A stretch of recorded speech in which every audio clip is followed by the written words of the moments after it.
इय्याका नअबुदु व इय्याका नस्तईन। मेरे पाकिस्तानियों, मैं इस वक्त इस्लामाबाद की अदालत जा रहा हूँ। बदकिस्मती से एक्सीडेंट हुआ, मैं थोड़ा लेट हो गया हूँ।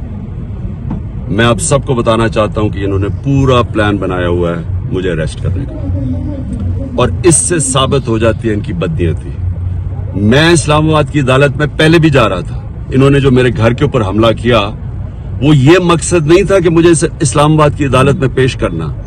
मकसद ये था कि मुझे जेल में डालना। जेल में क्यों डालना?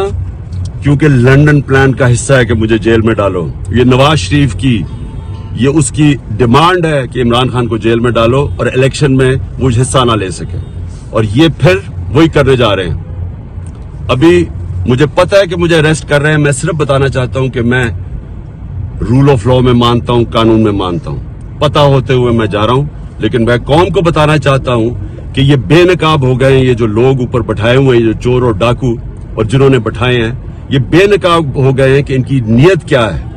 नीयत कभी इस मुल्क में कानून नहीं थी, इसमें जंगल का कानून नाफिज किया हुआ है इन्होंने।